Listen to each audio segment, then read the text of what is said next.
So you moved over to England from Pakistan at the age of 21 and you managed to get a job as a bus conductor in Bradford.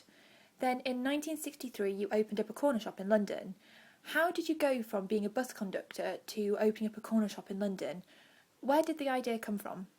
A few classmates, he had a shop in West End, grocery shop. So I wanted to come to live in London as well. So I thought I should do my own business. How did you go about financing the shop? While I was a bus conductor, I was very lucky to work double shift. So I was working 7 days a week, Saturday and Sunday as well. In those days was 44 hours per week, and if you work more than 44 hours, then you get time and half, and if you work on Sunday, you are paid double time. So 7 days a week, years and years. Well, people was getting about £7, earning £7 a week. I was earning about 18, 19 pound a week. And then while you are working more or less 14, 15 hours a day, you have less time to spend the money. So by the time when I went 1961 to Pakistan after 4 years, I saved about I don't remember, but I think it's over £4,000 or £5,000. So that money I used it. I bought the house first, and what was the money was left over when we opened this shop. It's all hard work and 7 days a week, and then I got the overtime. So I only can say, if you wanted to become something and you're young, you have to sacrifice your today for tomorrow. Without that, there's no shortcut. In 1976, you launched Bestway Holdings, which is now one of the UK's largest grocery wholesalers. So how did you go from owning a corner store to owning one of the largest grocery wholesalers in the country?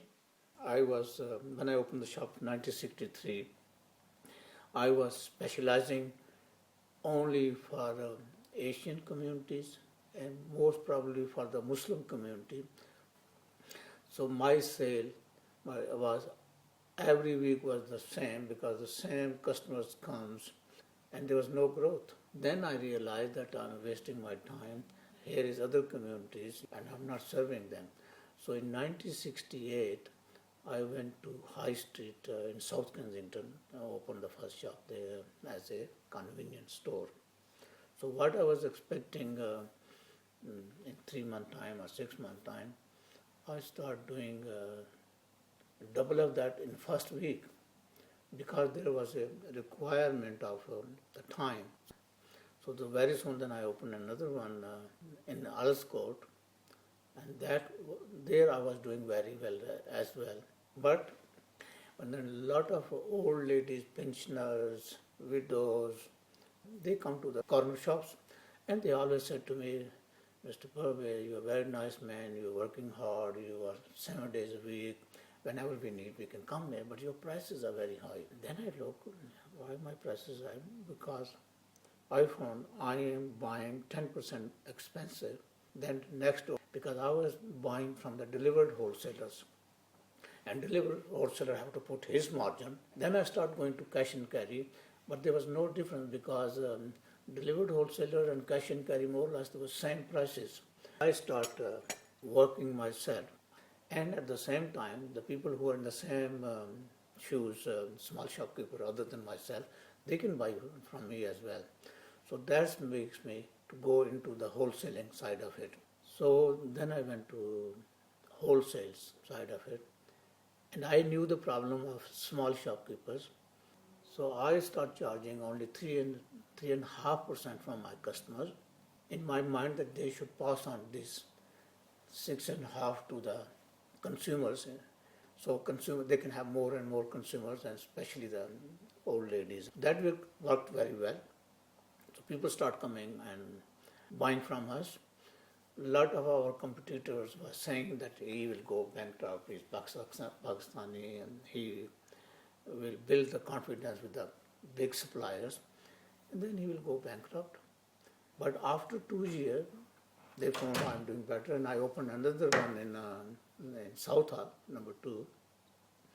Then they realized, and at the same time, bankers and suppliers, a lot of suppliers were not giving me credit because they was worrying, that you take the goods and sell it at any cost and go away, because 3.5% was very, very low margin. And I thought if I can't give 3.5% to my small shopkeepers, they will not be able to compete with people around them. So that worked, and then when I bought the second shop as a freehold, so at least confidence started coming that I may run away, but the asset of the company is going to remain there. Then it start becoming the success. And not only the success, then people start following me as well. And they say, oh, when competition comes, then so if he can do it for 3.5%, 4%, why can't we do it? So they lower their margin as well. When they lower the margin, and small shopkeepers stop going bankrupt, and local communities start getting advantage of that. And at the same time, we start giving the training to small shopkeepers. Come here, we give you 25 pounds to listen to us. And what we were talking about, all about service, not profiteering, but making a good living, but at the same time look after your customer as well. So that's why it became very successful. So by the time you took it from a corner shop, a convenience store, to the wholesalers, was there a team of people around you? The people who used to work for me in shops, so I made them shareholders, and they start working the wholesaling side. The huge task was converting the people buying direct from the manufacturers to bring them to cash and carry. Have you ever made a really costly mistake? No, thank God I would never, because I always try to live within my own means, and that is the success of it. I found when you are successful, then you face two problems. A, you think you're a genius and you're very clever, and then you start going to New York, Paris for weekend, here and there, and then your business is neglected, and then you have no touch with your business, so you'll go bankrupt. That's one thing. The second is everybody start trusting you, the bank and everything, and then you start borrowing money. And when you start borrowing the money and you're not getting the return of that money, then you can go bankrupt as well. So thank God both things I didn't do. I stayed within my own means, and at the same time.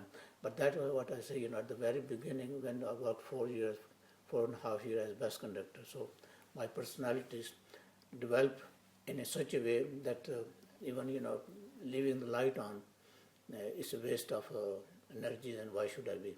Even save 1 penny. I will save 1 penny even. What would be your advice to people starting a business today? My advice is be honest, hard work, and look after your integrity. So you will never find my supplier. I said to my supplier, the check is in the post. And next day they won't get it. They will get it.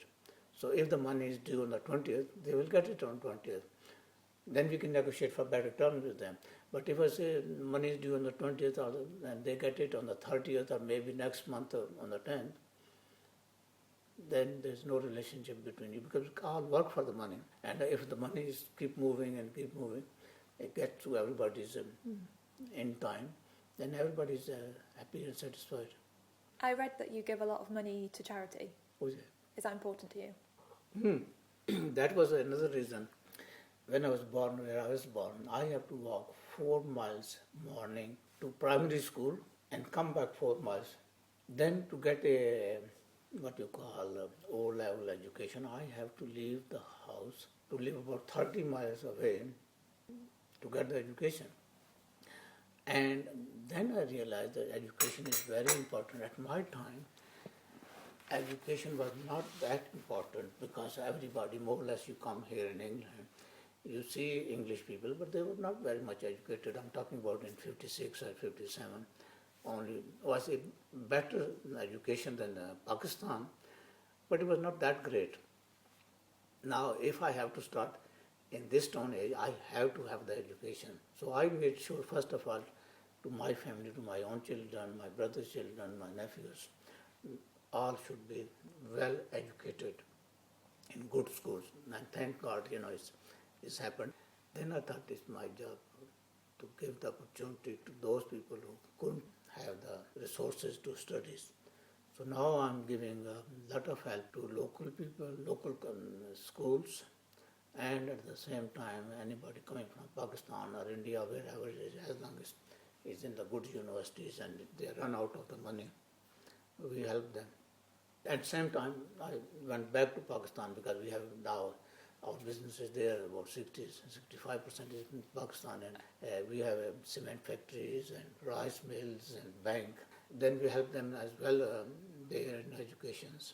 We are sponsoring a lot of universities and hospitals and secondary schools and everything. Really sometimes people laugh at me. I feel I'm more social worker than a businessman. It always in my mind has happened how I can give service to your customers, your communities, how can you help it? And by doing that, I become successful. By doing successful, I can do more. It's absolutely amazing what you've created and what you've achieved. It's so inspiring. But I still say, being a Muslim, like I say, it's a God blessing as well. Do you think? Yes. Yeah. Have you ever had a really hard time in business where things have been really quite difficult? And if so, how have you got through? Yeah, I had a lot of hard time, but believe me, I've forgotten it. And I took it as a good for me, it's a challenge. So essentially, you have funded your whole business from starting off, saving your money as from profit to profit, yeah. Rather than borrowing and yes. It's been such a pleasure talking to you Thank you very much. and hearing your advice.